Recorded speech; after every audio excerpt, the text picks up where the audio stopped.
back to Charlie Peters for the latest. Yes, Miriam and Andrew, we're now being told that a bomb disposal unit is on the scene at this location where there is a widespread emergency services deployment. The explosive ordnance disposal unit is present in Crumpsall at this Heaton Park synagogue. And we're also learning from the Manchester Evening News that hospitals in Salford and Manchester have stepped up security this morning following this stabbing and what appears to be a car ramming incident in Crumpsall, this attack. Now, we're understanding that the suspect involved in this incident is believed to have acted alone, and the Mayor of Greater Manchester, Andy Burnham, has said in the last half hour or so that this offender is believed to have died, having been shot multiple times by firearms officers from Greater Manchester Police. So a bomb disposal unit now at the scene. And in footage that was circulating online very soon after this incident, when the police were called at 9:31 a.m. to the Heaton Park synagogue in Crumpsall, footage does appear to show one man on the ground as two armed officers observe him and then also force other people to step away from behind the fences as they were looking onto the scene.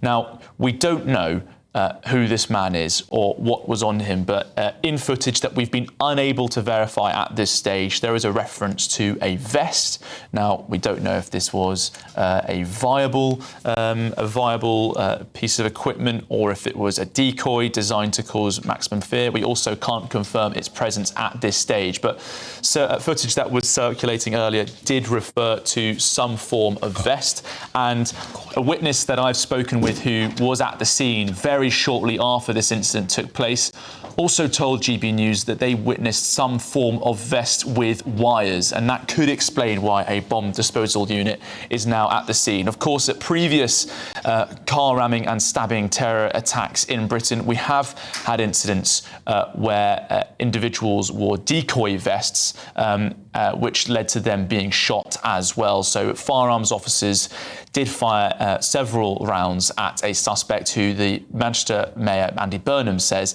is believed to have died. But a bomb disposal unit now on the scene after that response from Greater Manchester Police. All right, Charlie, that's Charlie Peter will keep us up to date on what's happening. We're going to get the thoughts now of security expert at the University of Buckingham, Professor Anthony Glees. Professor Glees, good morning to you. Good morning.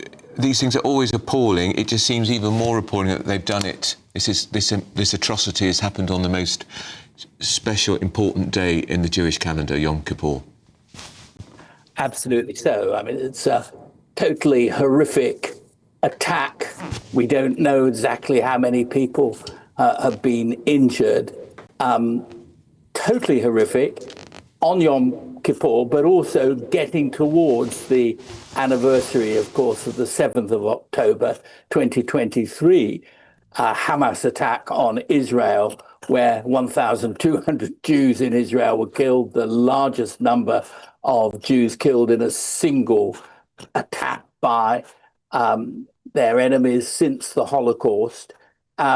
So I think in many ways, this attack in Crumpsall was the attack we were all fearing was going to take place somewhere in the world around about this time.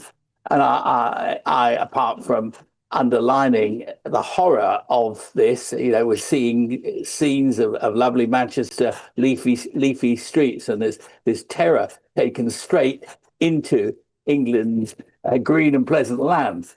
But we're also reminded of the fact that the war in Gaza has served to radicalize many people. We're told the would-be terrorist acted alone. It's always hard to say exactly what alone means, not a network, but that the Gaza war played a role in this. There's absolutely no excuse, quite the reverse. But that the Gaza war played a role in this will mean that many more Jewish communities will be worried. And there are a lot of Jewish people in Manchester, about 30,000 Jews there, making Manchester the second largest Jewish population after London in the UK.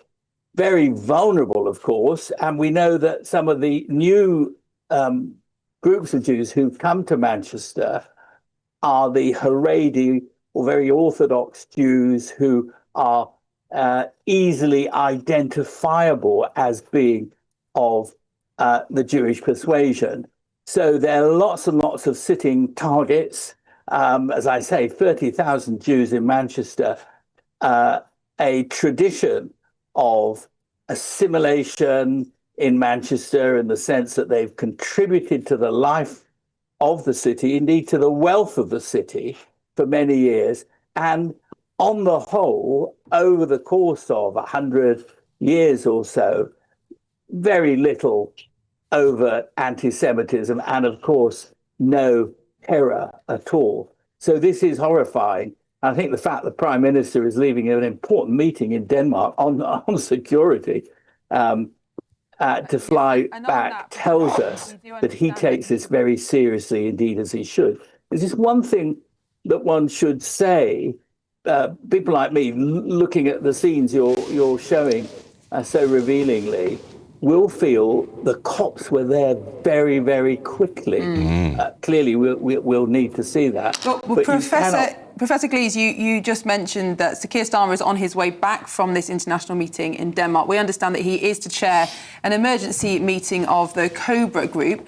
What kinds of things will they be discussing in that meeting? What kind of precautions will they be looking to take? Well, I think they will be discussing the fact that we're coming up to the second anniversary of the October 7th massacre in Israel, and that there will be some jihadists out there who will try to use what's going on in Gaza to terrorize Jewish communities throughout the world. I am sure that people have been thinking about this in the security community.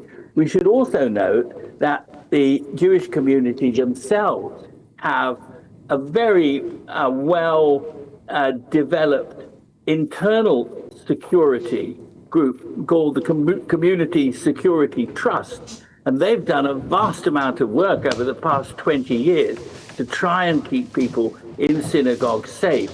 Now, the fact that this person seemed to break through that, what should be a ring of steel, basically, around a synagogue, that too will be troubling because, of course, the cops can't be everywhere and the Community Security Trust can't be anywhere. And in a wider sense, I think this will be used by critics of Keir's policy of recognizing the state of Palestine